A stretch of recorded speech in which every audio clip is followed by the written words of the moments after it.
새해 우리 성도들 한 분 한 분 선한 목자 되신 하나님께서 머리끝부터 발끝까지 그리스도의 보혈로 덮어주셔서 일마다 때마다 여러분들을 새초부터 새말까지 보호해 주시기를 바랍니다.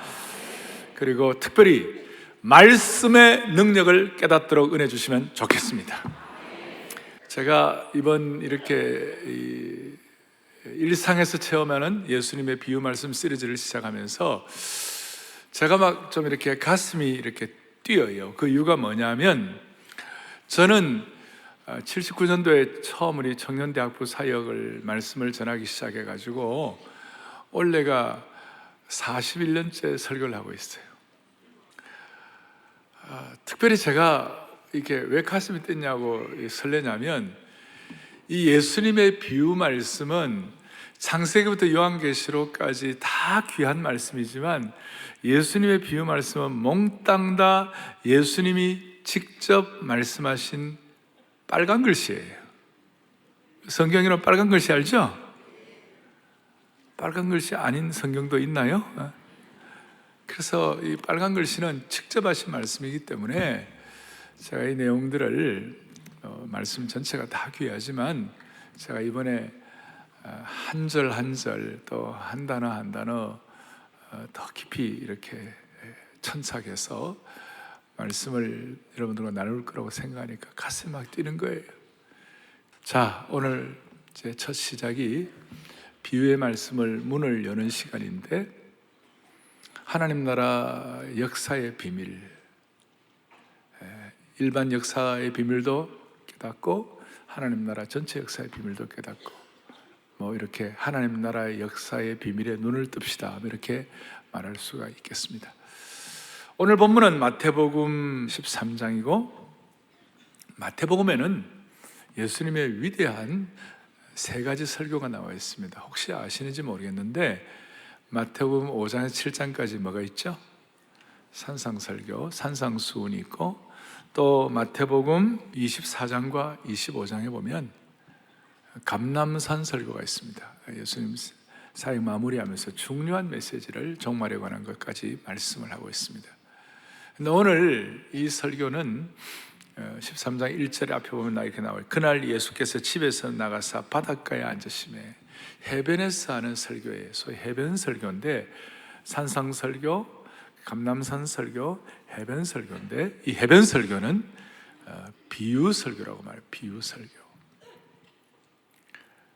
그리고 이 비유 설교를 13장에는 씨 뿌리는, 이제 다음 주 본격적으로 다룰 터인데, 씨 뿌리는 설교부터 시작해가지고 마지막 그물의 비유까지 해서 7가지 비유가 여기에 있습니다. 대체적으로 예수님의 비유는 한 35가지 된다고 그랬는데 13장에만 7가지 정도가 있습니다. 몇 가지 있다고요? 7가지. 그리고 7가지를 통하여 이 비유 안에 인류의 역사를 결정하는 하나님의 위대한 원리가 나타나 있는 것입니다. 이 비유를 통하여 역사의 흐름과 비밀과 성취를 알 수가 있어요. 오늘 제가 하나님 나라 역사의 비밀이라고 그랬는데, 일반 세상 역사는 어떻게 구성되어 있습니까? 이 세상 역사는 왕과 제국, 전쟁, 문명 발달, 또 과학의 발명, 또 배신, 지도자, 권모술수, 이런 것들로 가득 차 있어요. 그런데 7가지 비유를 통하여 우리는 하나님의 관점에서 역사를 새롭게 바라보는 멋있는 렌즈를 낄 수가 있어요. 그래서 이 말씀 드리면서 여러분들 다 역사를 바라보는 새로운 말씀 비유의 렌즈를 한 번씩 다 장착하시기를 바랍니다. 빨간 렌즈를 끼면 다 빨갛게 보이고 파란 렌즈를 끼면 다 파랗게 보이듯이, 하나님 나라 역사를 바라보는 새로운 렌즈를 끼면 지금 우리가 맞이하고 있는 수많은 참 이 4차 산업혁명, 그리고 지금 고령화 시대, 또 세대 간의 갈등, 또 어떤 분들은 지금 대한민국의 지금 다이나믹 코리아, 한국의 역동성은 이제 끝났다, 뭐 그렇게 평가하는 교수님도 계시고, 그리 땅은 지금 수축 사회, 위축 사회가 돼가지고 동종 교배가 이루어지고 있다. 말이 좀 어렵죠? 그러니까 옛날에는 계층 간의 점프가 다 가능했는데 요새는 그냥 좋은 아파트는 아파트끼리 게이트 만들어놓고, 옛날에는 아무리 좋은 아파트라도 거기 게이트는 없었잖아요. 그런데 그냥 게이트 만들어 놓고 본인들끼리 살고 뭐 이렇게 한다. 뭐 이런 사회 속에서 우리가 어떻게 하나님 나라 렌즈를 끼고 이 땅에서 하나님의 사람으로 뚜벅뚜벅 걸어갈 것인가? 그 숙제가 이 말씀 속에서 해결되기를 원합니다. 자, 그러니까 이 말씀과 내 삶이 연동돼야 한다는 뜻이죠. 그래서 먼저 첫 번째 생각할 것은, 우선 제가 오늘 이렇게 가슴도 뛰고 또 치밀어오는 감사가 있는 것은, 저 같은 경우는 이 비유의 말씀을 여러분과 나누는 것 자체가 정말 너무 놀랍고, 또 우리 모두가 다 이 비유의 말씀을 깨닫는 것이 너무나 큰 축복이다. 할렐루야. 첫 번째는 뭐라고 할 수 있냐면, 예수님의 비유를 깨닫는 것이 얼마나 놀라운 일인가. 근데 독특한 것은, 예수님이 여러 군중들 그리고 무리가 다 있을 때에는 비유로만 말씀하시고 그걸 설명하거나 해석은 해주지 않으셨어요. 그러니까 그 비유를 일반 사람들이 깨달을 수가 없었어요. 35개의 비유를 그냥 말씀만 하시고 해석은 구체적으로 안 하시고 덮어두셨어요. 예를 들어 씨 뿌리는 비유 같은 경우는, 씨를 뿌렸는데 씨 뿌리는 자가 길가에, 돌밭에, 가시나무에, 옥토에 뿌렸다. 그런데 어떤 길가에 뿌리는 씨는 새가 와서 먹어버렸다. 이 정도 말씀하시고 해석은 해주지 않으셨어요. 그런데 오늘 우리들은 이 말씀을 통하여 이 말씀의 깊은 신비와 비밀을 깨달을 수 있는 것이 얼마나 놀라우냐, 이 말씀이에요. 그래서 오늘 주님 뭐라고 말씀하셨는가? 10절 다 같이 보겠습니다. 제자들이 예수께 나와 이르되 어찌하여 그들에게 비유로 말씀하시니까? 왜 비유로 말씀하시고 그걸 구체적으로 그 비유 안에 포함되어 있는 내용들은 다 설명하지 않으십니다. 이렇게 하니까 11절, 계속 11절, 대답하여 이르시되 천국의 비밀을 아는 것이 너희에게는 허락되었으나, 자, 그들에게는, 외인들에게는 허락되지 않았다. 너희들에게는 이 비밀을 깨닫고 해석되고 알아들을 수 있는 그 은혜를 주셨지만 일반 외인들에게는 허락하지 않았다. 그걸 마가복음 4장에서는 조금 더 이런 식으로 부연 설명을 하고 있어요. 마가복음 4장 11절을 보죠. 이르시되 하나님 나라의 비밀을 너희에게는 주었으나 외인에게는 모든 것을 비유로 한다.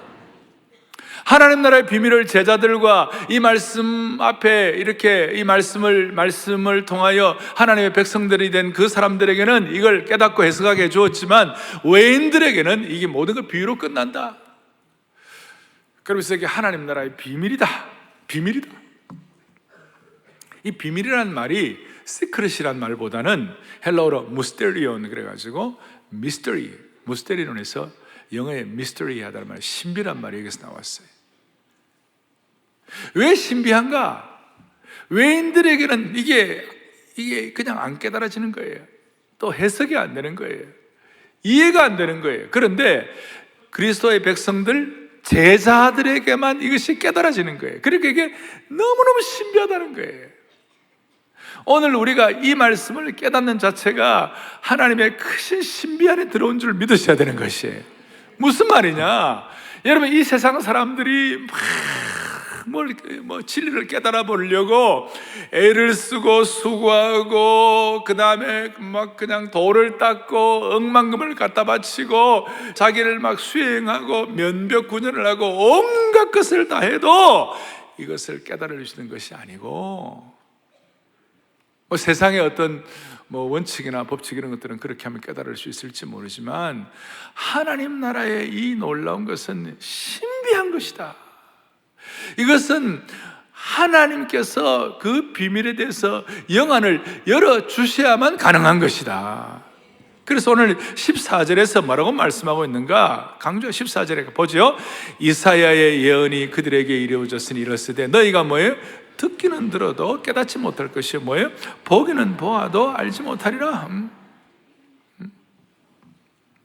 그런데 어떤 사람은 그 말씀 한 절 한 절이 내 마음에 교훈을 돼가지고 깨달아지는 거예요. 오죽하면 마태복음 11장 25절에 하나님 나라와 천국의 비밀이 너무 신비하고 이 비유가 비밀이기 때문에 인간의 실력과 능력과 재능으로서 깨달아질 수 않는 거에 대해서 이렇게 설명하고 있어요. 같이 보죠.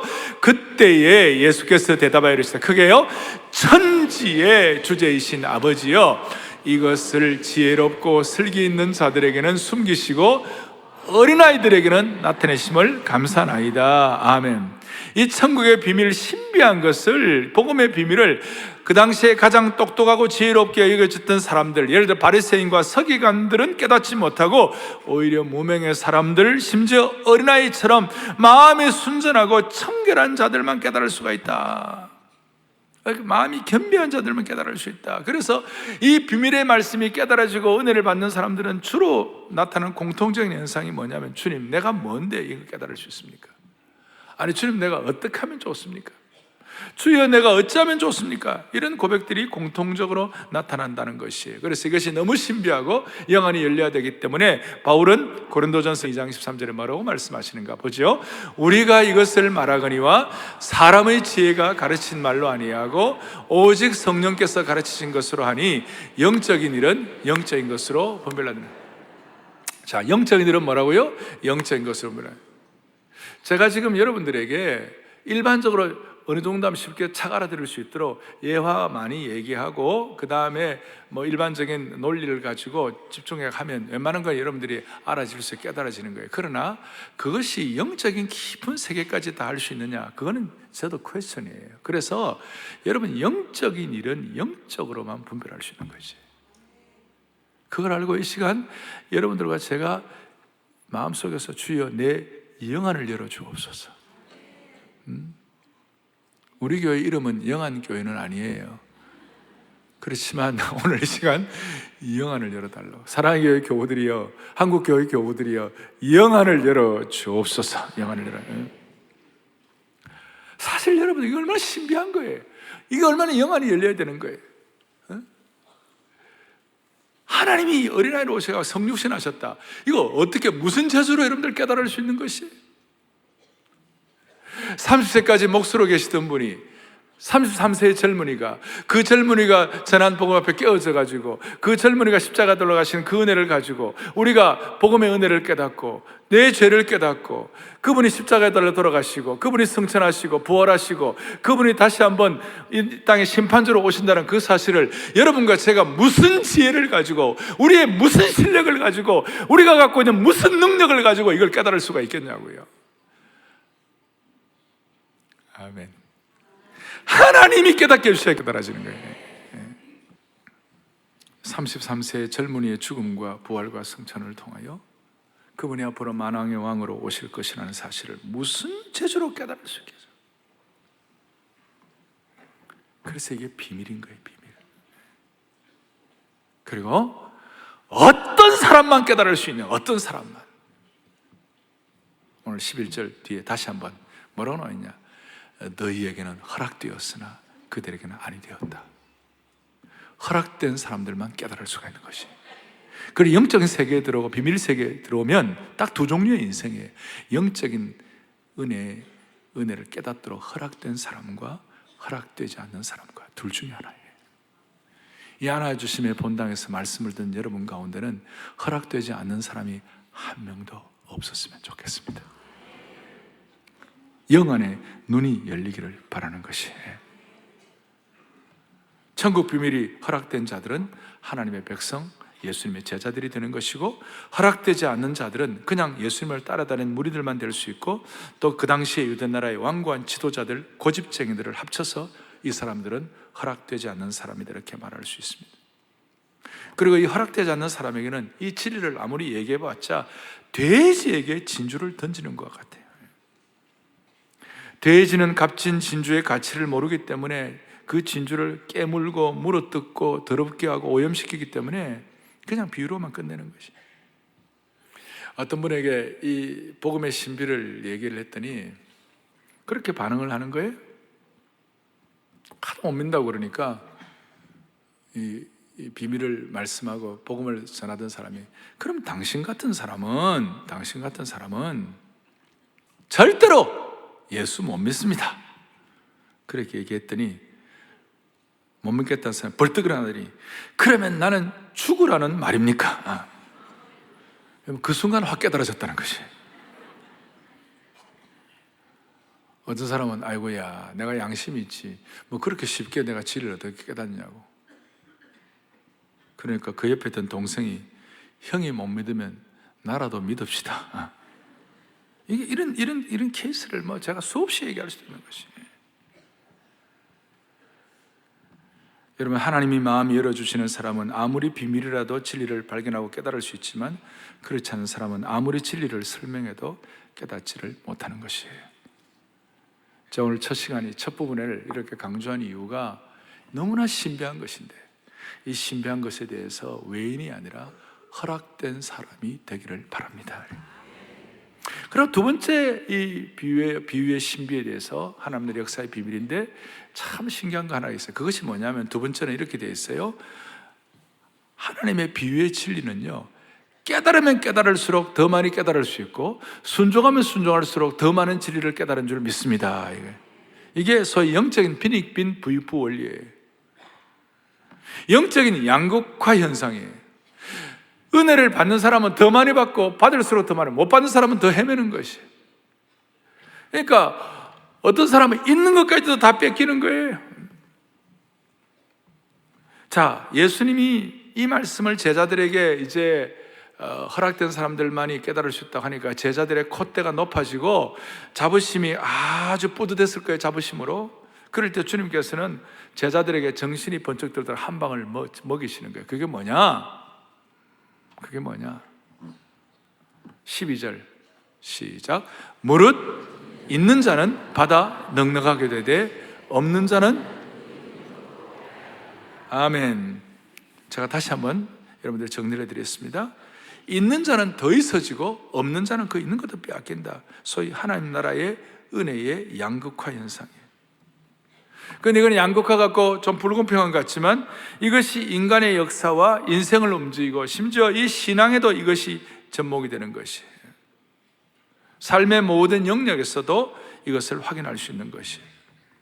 여기 있는 자는 더 있어진다 할 때, 있는 자라는 뜻이 뭔가 하면, 있는 자, 12절에 있는 자는 앞에 11절에 천국의 비밀을 아는 것이 허락된 자. 그러니까 천국의 비밀을 아는 것이 너에게는 허락되었으니까 천국의 비밀을 아는 것이 허락된 자에게가 있다. 그리고 있다는 현재 능동이에요. 이 모든 것들을 총합해 볼 때에 있으면 더 있어지는 것이, 없으면 있는 것까지 빼앗기는 것이. 마치 이거는 여러분 운동의 원리와 똑같아요. 여러분 운동할 때에 근육을 쓰면 쓸수록 더 강화되는 거예요. 여러분 3일 동안만, 일주일만 근육 안 쓰면 자꾸 근육이 퇴화된다고 그러잖아요. 반대로 근육은 쓰지 않으면 않을수록 가만히 있는 것이 아니라 점점 퇴화되는 것이에요. 그러니까 근육을 쓰면 쓸수록 더 강화되고, 사용하지 않으면 않을수록 약해지고 위축된다는 것이에요. 팔이나 다리를 다쳐가지고 여러분 기부스를 해가지고 몇 달 동안 기부스하고 나면 그 근육이 사라지고 한동안 그 근육 때문에 어려움을 겪는 것을 경험해 보셨을 거예요. 근육은 쓰면 쓸수록, 힘은 쓰면 쓸수록 나오는 것이, 안 쓰면 안 쓸수록 더 약화되는 것이. 이 정신세계도 마찬가지예요. 제가 아는 시인 목사님이 있는데 이분은 시집을 갖다 한 20, 30권을 냈어요. 아주 많이 냈어요. 어떻게 다작이고 어떻게 많이 쓸 수가 있냐, 목사님 어떻게 시를 많이 쓸 수 있냐 그러니까요, 뭐라 답이 먼저, 평생 시를 한 편도 못 쓰는 사람들이 우리 주위에 많이 있잖아요. 그런데 이분이 이렇게 많이 쓰고 난 다음 저한테 하는 얘기가, 목사님 시는요 쓰면 쓸수록 더 써집니다. 좀 잘못 들은 줄 알았어요. 다시 내가 있는 쓰는 거 실력 다 드러나고 다 하는데 어떻게 쓰면 쓸수록 더 나와. 그런데 그분의 입장에서 볼 때는 진짜 진지하게 퍼내면, 정서적인 정신적인 걸 퍼내면 더 퍼진다, 이런 뜻이에요. 영적인 진리도 마찬가지예요. 진리를 거부하고 묶어버리고 가만히 두면 어느 날 다 사라져 버리는 거예요.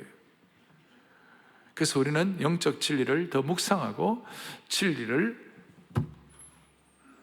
계속 듣고 공부하면서, 오늘 같은 경우는 35가지 비유를 통하여 사랑의 교회에 속한 말씀을 듣는 모든 주의 백성들에게, 모든 분들의 영적인 근육이 더 강화되기를 바랍니다. 이 비밀을 더 자꾸 깨닫고 더 강화시키고, 그래서 영적으로 있는 자가 더 넉넉하게 되는 그런 경지까지 올라가면 좋겠어요. 순종도 마찬가지예요. 우리가 순종을 깨달으면, 순종하면 할수록 근육이 더 강화되고, 순종하는 근육이 더 강화되고, 그런데 순종하지 않으면 않을수록 근육이 약화되고 진리를 빼앗기게 되고 사라져버리게 되는 것이, 이게 여러분 세속 역사에도 똑같이 반복이 되는 것입니다. 역사적으로 진리를 순종하는 나라일수록 더 강해지고 그 공동체와 개인이 더 축복이 된 것이, 그리고 진리를 순종하지 않는 나라의 힘은 점점 약해지는 것이. 예를 들어서 19세기 말 대영 제국 영국은요, 유나이티드 킹덤, 그 대영 제국은 해가 지지 않는 나라였어요. 그럴 수밖에 없죠. 호주까지 다 하고 캐나다까지 다 하고 영국 아프리카, 사우스 아프리카 다 전부 인도 전 세계를 다 가장 큰 것을 다 잡았잖아요. 그게 좋다 나쁘다를 떠나서 그때의 하나님의 말씀이 얼마나 왕성했는지, 스펄전 목사님의 설교 한번 하면 제대로 음향시설도 없는데 5,000명 이상 되는 강당에다가 말씀을 듣고 그 영국의 말씀이 선포되고 영국의 말씀의 능력이 강화되고, 그럴수록 영국의 나라는 더 했는데, 이제 말씀이 약해지고 힘드니까 이제는 영국의 브렉시트, 영국도 어떻게 될지 모르겠어요. 대로마 제국이 하나님 말씀 받아들여가지고 복음의 역사 앞에 로마 제국이 백기를 드니까 로마에 얼마나 영적으로 강화되는지, 로마의 법, 로마 제국, 로마의 힘, 로마의 도로, 로마의 제도들이 강력하게 강화됐지만 말씀 무시하고 그냥 말씀 약화시켰더니 나중에 하루아침에 바바리안들, 게르만족에게 그냥 로마가 쇠퇴하게 되는 것이에요. 그때 쇠퇴할 때는 원로원의 지혜나 로마의 강력한 법이나 로마의 아피아 가도나 로마의 제도가 아무런 힘을 발휘할 수가 없었어요. 로마뿐입니까? 러시아가 복음의 진리를 놓치고 기독교의 진수를 빼고 종교의식의 껍데기만 남아있을 때 러시아는 혁명을 경험할 수밖에 없었던 것이.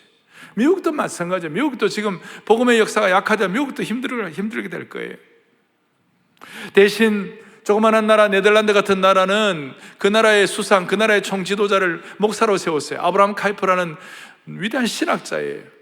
일반 은총의 원리에 대해서, 그리고 하나님 나라 전체에 대한 그 당시에 그 하나님 나라의 역사의 비밀에 눈뜬 수많은 네덜란드의 신학자들이 배출되고 강력하게 하나님 나라 비밀에 대해서 선포되고 말씀의 깊이가 강화될 때 수면보다 더 낮은 수많은 약점이 있는 네덜란드가 얼마나 부흥을 하는지, 지금도 네덜란드는 작은 나라지만 그때 부흥의 유산을 먹고 살고 있는 것이에요. 별로 아멘도 안 하시고 그냥 할람하고 말람 말고 그냥 원리는 뭐냐? 원리는 진리는 쓰면 쓸수록 강화되는 것이, 쓰지 않으면 쓰지 않을수록 점점 약화되는 것이. 개인도 마찬가지예요. 개인도. 그래서 오늘 이번 주제가가 뭐냐면 주 말씀 내 발의 등이요 내 길의 빛이다. 이런 이제 에이미 그랜트하고 마이클 W 스미스가 했던 찬송인데요. 너무 놀라운 찬송. 여러분, 등이 더 힘이 있습니까? 빛이 더 힘이 있습니까? 그러니까 말씀이 내 발에 등이 되면 또 빛이 되어 주시는 것이, 할렐루야, 더 강화되는 거예요. 또 달고 오면 그 말씀은 생명의 말씀은, 이거는 찬송가 주제가 될 터인데, 이 생명의 말씀은 길과 믿음 밝히 보여주고, 그 다음에는 뭐냐면 이 말씀 듣는 사람들 더 용서와 평안을 더 얻게 되고 널리 울리게 되고 점점점 크레센트가 되는 것이. 그러니까 쓰면 쓸수록. 세속 역사도 마찬가지. 대한민국이 가장 강력하고 힘이 있을 때 중에 하나가 뭐냐면, 모든 성도들이 함께 모여가지고 하나님 말씀 높여드리고, 가정마다 가정 예배 드리고, 심지어 어떤 가정 아침에도 드리고 저녁에도 드리고, 목사도 아닌데 집안에 무슨 선교사 집안도 아닌데 날마다 말씀을 가정 예배 드리고, 그렇게 할 때마다 그 집안을 복되게 하시고 복 주시고 그 집안을 다시 한번 이렇게 세울 수 있는 하나님의 능력을 가정마다 허락해 주신 것을 믿으셔야 되는 거예요. 지금은 사회가 아까 위축 사회라고 그러고 동종교배의 사회다, 대한민국의 다이나믹 코리아는 이제 끝났다, 아무리 외쳐지지 그렇게 얘기한다 할지 그거는 사실 보고고, 우리가 영적인 눈이 열려고 하나님의 신비의 눈이 열려가지고 The Mystery, 하나님의 신비의 눈이 열려가지고 우리 모두의 마음속에 사실 보고 정도가 아니라 팩트 리포트가 아니라 페이스 리포트, 믿음 보고를 하게 되면 영적으로 강화하면 강화할수록 더 새로워지고 그 한계를 돌파할 수 있도록 붙잡아 주시는 것이에요. 여러분 지금 진짜 돌파구가 필요합니까? 다시 한번 아침마다 가정예배 한번 드려보세요. 무슨 일이 일어나는지. 강화되면 강화될수록, 근육은 쓰면 쓸수록 하나님의 말씀은 있는 자는 더 있어지는 이 진리 가운데서 눈을 뜨기를 바라는 것이에요. 독특한 것입니다. 스포츠는 유명한 설교가 있잖아요. 어두움 가운데서 촛불을 있습니다. 촛불을 보고 감사하는 자는 하나님은 더 강화시켜가지고 촛불보다 더한 달빛을 주시고, 달빛을 보고 감사하는 자는 달빛보다 더 강력한 햇빛을 주시고, 촛불과 달빛과 햇빛을 감사하고 점점점 강화하면 촛불도 달빛도 햇빛도 필요 없는 찬란한 하나님의 영광스러운 새 예루살렘의 빛을 허락하여 주실 것이다.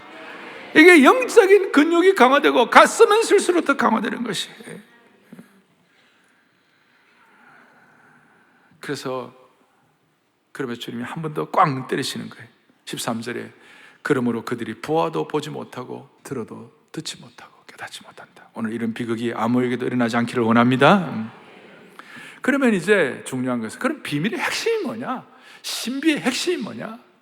골로새서 1장 26절 27절 바울이 깨달은 진리가 우리의 마음에 확연하게 다 와닿는 거예요. 우리 다 같이 크게 합독합시다. 핵심을 깨달으러 시작.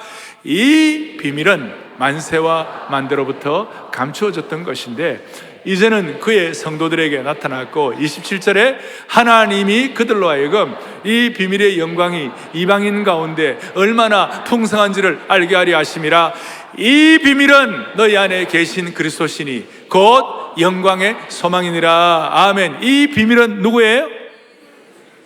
그냥 그리스도가 아니라 너희 안에 계신 그리스도시니. 오늘 제자들은 허락받았어요. 그리고 가면 갈수록 예수님을 점점 잘 깨달았어요. 그리고 이 비밀을 깨닫고 나니까 이 비밀은 너희 안에 계신 그리스도이시다. 우리가 그냥 예수님 깨닫는다 이 정도가 아니에요. 예수 그리스도가 우리의 비밀의 핵심이다라고 깨닫는 것은 뭐냐면, 너무 일이 안 풀리고 너무 답답하고 어떨 때는 조울증이 일어나고 어떨 때는 너무 상처가 많고 말로 다 할 수 없는 압박 가운데서 힘들어할 때에 나 어떻게 하면 좋습니까? What shall I do? 하고 그럴 때 있을 때에 하나님께서 우리에게 확 깨우쳐 주는 건 뭐냐? 야, 눈 떠라, 영안 떠라, 정신 차려라. 다른 게 아니야. 네 안에 있는 예수 그리스도가 비밀이야. 그걸 좀 깨달으라고. 예수님 말구유 사건 때 말구유 예수님이 태어나셨어요. 이런 말구유가 있고 옆에 소가 있고 그 다음에 동방박사들이 와 있고 천사들 그리고 뭐 우리 목자들이 있고 다 있습니다만은 그 모든 것들은 다 뭐냐면 장식품이에요. 그건 인테리어예요. 옆에 있는 일종의 부산물이에요. 핵심은 뭐냐면 말구유 안에 놓여있는 예수 그리스도예요. 이걸 우리가 놓치면 안 된다는 것이에요. 그리고 예수 그리스도가 핵심이라는 것을 아는 것은 인식의 문제 정도가 아니라 이건 한 단계 더 올라갔고, 이것은 예수 그리스도를 핵심으로 아는 것은 이것은 주님과의 관계가 회복된 것을 말하는 것이에요. 그리고 이 관계가 회복되면 희한하고 영광스러운 일들이 펼쳐지는데, 무슨 일이 펼쳐지는가 이런 뜻이에요. 2살짜리 아이가 있는데 이 2살짜리 아이한테 옆에다가 아버지, 그 아빠 나이, 예를 들었으면 30살이면 30살짜리 아빠들을 쭉 한 100명 세워놓읍시다.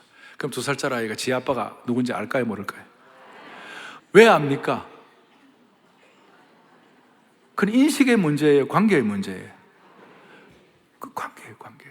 그 2살짜리가 수학 미적분을 알아요, 몰라요? 걔가 영어를 알아요, 몰라요? 화학의 주기율표를 알아요, 몰라요? 몰라요. 그런 거 전혀 몰라도 자기 아버지가 누군지는 아는 것이에요. 그게 관계의 문제예요. 그래서 이 예수 그리스도가 비밀이라는 것은 인식 정도가 아니라 이거는 계시이고 이것은 관계예요.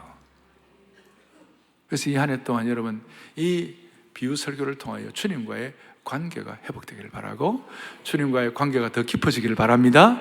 늘 말씀드리지만 여러분들이 갖고 있는 지금 현실, 포지션, 소유, 여러분들이 갖고 있는 위치, 이것보다 더 중요한 것이 주님과의 관계인 것이에요. 그 관계를 다시 회복시켜요. 이게 핵심이요 비밀인 것이에요. 그래서 우리 서로 받은 참 은혜는 알 사람이 없고 세상과 나는 간 곳 없고 구원의 주만 보이도다. 이 진짜 멋있는 거예요. 다시요. 세상과 나는 다 간 곳이 없고 누구만 보인다고요? 구속한 자만 보인다. 이야, 나머지는 다 뭐라고 그랬어요? 장식품, 인테리어, 부산물, 구유 안에 있는 예수 그리스도만 핵심인 것이. 알 사람은 알도다. 예?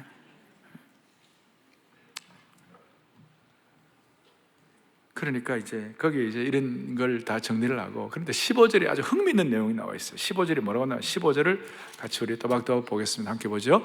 이 백성의 마음이 완악하여졌어. 그 귀는 눈은 감았으니 이는 눈으로 보고 귀로 듣고 마음으로 깨달아 돌이켜 내게 고침을 받을까 두려워함이라 하였느니라.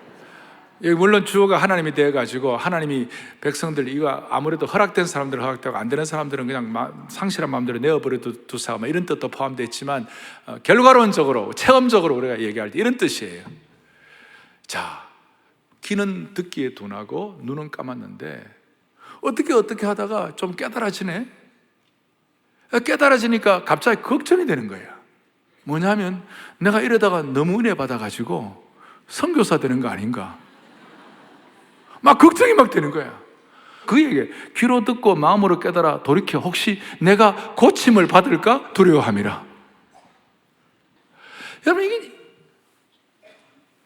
진짜 예수님이 비밀이 되고 세상과 나는 간 곳 없고 구속한 주만 보이게 되면요, 그 차원은요 우리가 상상할 수 없는 차원이 되는 거예요. 상상할 수 없는 수준이 되는 거예요. 그게 얼마나 대단한지, 얼마나 멋있는지, 적당한 은혜를 받은 사람은 죽어도 깨달을 수 없는 영광스러운 수준이 있는데, 그 수준에 대해서 바울이 늘 고백한 거예요. 이게 38선이에요. 38선. 빌립보서 3장 8절. 자, 시작. 또한 모든 것을 해로 여김은 내 주 그리스도를 아는 지식이 가장 고산하기 때문이라. 내가 그를 위하여 모든 것을 잃어버리고 배설물로 여김은 그리스도를 알고 그 안에서 발견되는. 8절 뒷부분에 그를 위하여, 앞에 거는 다 생각하지 말아요. 내가 그를 위하여 모든 것을 잃어버리고 뭐로 여겼다고요? 배설물. 죄송합니다, 개똥으로 여겼다는 거예요. 그 이유는 그리스도를 얻고 주님 안에서 발견되게 한다. 이게 너무너무 고상하다는 거예요. 바울이 어떤 사람입니까? 당시 최고의 집안의 성골이었고 학문에 통달한 사람이었어요. 얼마든지 세상 나름대로의 즐거움과 수준과 고상함과 클래식과 아치와 아름다운 취미와 이거 얼마든지 할 수 있는 사람이에요. 우아한 취미를 할 수 있는 사람이에요. 근데 그걸 전부 다 뺏어. 왜냐하면 예수님의 비밀을 발견하니까 나머지는 죄송합니다, 개똥이에요. 그래서 이 예수님에 대한 지식을 제대로 알고 나면 무슨 일이 벌어지는가 하면, 이 고상해가지고요, 이 은혜가 나를 고상하게 만드는 것이. 다시 나를 뭐하게 만든다고요? 고상하게, 나를 너무나 고상해지는 거예요. 이렇게 이 은혜를 갖고 있는 공동체도 고상해지고 나라도 고상해지는 줄로 믿습니다. 그러니까 예수 그리스도를 아는 지식이 편만하기 때문에 말미암아 이 나라가 고상한 수준으로 올라가기를 원합니다. 높은 수준. 근데 이걸 모르는 사람은 고침을 받을까 두려워. 혹시 나 이러다가 선거사 되면 어떻게 하나? 나 이러다가 나 헌신하면 어떻게 하나? 이러다가 나 진짜 뭐 어떻게 되면 어떻게 하나? 여러분, 아이고 주여, 얼마나 이게 고상하고 귀한 건지. 제가 좀 신학 석사를 공부했던 캘빈 신학교에 미국 그런 래피드 미시간에 있는 그런 캘빈 신학교에 그 배지가 뭐냐, 배지 목표가 뭐냐면 이렇게 나와 있어요. 저렇게 동그란 원안에다가 사각형 그 안에 손이 있고 손에다가 이제 심장을 주님께 올려드리고, 뭐 사랑도 올려드리고 자기의 마음도 올려드리지만 사실은 내 심장을 주님께 올려, 나의 심장과 심정을 주님께 올려드립니다. 즉시 그리고 신실하게. My heart I offer, Lord, promptly and sincerely. Corum tibi offero, domine prompte et sincere. 맞는지 모르겠어요. 라틴어에 나의 심장을 주님께 올립니다. 즉시. 왜? 이게 너무나도 너무 신비하고 너무 귀하기 때문에. 그런데 어떤 사람들은 아이고야, 이러다가 부비클럽의 즐거움도 없고 낚시의 재미도 없고 토빗에 나오려고 하다가 이불 속에 따뜻하게 누워가지고 이불 속에서 그 유튜브를 보면서 감사합니다 하는 이불 속에 즐거움도 없고, 이러면 어떻게 하나? 그런데 그런 사람들, 그런 상황은 명함도 내밀 수 없는 기쁨과 우리 목숨도 아깝지 않을 만한 영광과 기쁨을 주님이 주시는 것이에요. 그러니까 심장을 바치는 거예요. 아십니까? 그 진짜 은혜는 헌신하여 받는 것이에요. 초등 단계는 주님이 부어주신 은혜도 있고 물질적인 축복도 있고 여러 가지 여러분들의 삶의 평안도 주시고 심지어는 건강의 기적도 주시고 다 하지만 그거는 보통이고, 진짜 은혜는 헌신하여 받는 것이, 이걸 알 사람이 없도다. 이게 얼마나 축복인지 제가 한 절 한 절 다 해야 돼. 마지막 17절, 이게 얼마나 큰 축복인지. 시작. 내가 진실로 너희에게 이르노니 많은 선지자와 의인이 너희가 보는 것들을 보고자 하여도 보지 못하였고 너희가 듣는 것들을 듣고자 하여도 듣지 못하였고. 자, 이 말씀을 지금 누가 누구에게 하시는 거예요? 빨간 글씨로 누가 누구에게 하시는 거예요? 예수님이 제자들에게 하시는 거예요. 조금 더 깊이 우리가 해석을 하면 오늘 이 시간 주님이 우리에게 이 말씀을 하시는 것이에요. 네? 너희가 깨달은 이 진리가 얼마나 대단한가 하면 과거에 많은 선지자와 의인이 보고 싶어도 보지 못했던 것이고, 과거에 많은 선지자, 예를 들어서 모세다, 그 다음에 엘리야다, 엘리사다, 다니엘이다, 에스겔이다, 이사야다, 이 영광스러운 선지자가 듣고자 해도 듣지 못할 정도의 영광스러운 축복이라는 것이. 왜? 최고의 비밀이 예수 그리스도니까. 제자들은 예수님과 함께 동행하며 비유의 말씀을 해석을 듣고 예수님의 마지막 승천까지 본 것이니까 얼마나 축복. 우리는 그 말씀 전체가 기록된, 성령으로 기록된 하나님 말씀을 우리가 이제 날마다 다루게 되니까 우리는 옛날에 선지자들이 보지도 못했던, 선지자들이 듣지도 못했던 그 영광스러운 실체를 지금 경험하고 있는 것이. 옛날에 선지자들은 그냥 그림자 정도만 본 것이에요. 우리는 그림자가 아니라 실체를 보는 것이에요. 오늘 이 은혜가 여러분 모두에게 특권이 되기를 바라고, 그리고 오늘 처음 제가 말씀한 대로 비유를 깨닫는 것이 참으로 원더풀한 것이다. 허락된 사람들만에게 주신 이 놀라운 일들이 여러분들의 삶 가운데 일상에서 체험되기를 바라는 것이에요. 그리고 두 눈이 꽉 감겨 있는 분들, 이런 얘기를 해도 무슨 말인지 모르는 사람들은 우리 1년 동안에 이 35개 하는 동안에 무슨 일이 벌어지느냐 하면, 이 가운데 혹시 영적인 맹인들이 있는 분들은 이 말씀이 깨달아져 가지고 주님 앞에 내 인생의 가장 신비가 예수 그리스도가 깨달아지는 것이다, 그걸 확인할 수 있도록 도와주시길 바랍니다. 그리고 눈을 반쯤만 뜨고 있는 사람들이 있어요. 반은 진리를 보고 반은 지금도 SNS를 보고 있고, 반만 눈 뜬 사람들은 전체가 눈을 뜨게 하여 주시옵소서. 그리고 오늘 말씀한 대로 진리는 강화하면 강화할수록 더 강해지고, 영적인 은혜와 은혜는 받으면 받을수록 더 많아지고, 근육은 쓰면 쓸수록 더 강화되고, 영적인 믿음의 근육이 강화되어 주 말씀 내 발에 등이 될 뿐만 아니라 내 길에 빛이 되기를 바랍니다. 주 말씀 하겠습니다. 주 말씀 내 발에 등이요 나의 길에. 다시 한번 주 말씀 내 발의 등이요 나의 길에 비치라. 기도하겠습니다. 살아계신 하나님 아버지, 이제 시작합니다. 비유의 영광스러운 문을 열게 되었습니다.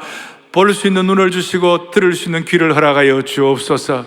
예수 그리스도를 제대로 깨닫는 것이 내 인생의 가장 신비한 걸 알게 도와주시기를 원하옵나이다. 그래서 다른 것들은 다 배설물로 여길 정도로 바울의 그 은혜의 후예자들이 되게 하여 주시옵소서. 예수님의 이름으로 감사하며 기도 올리옵나이다. 아멘.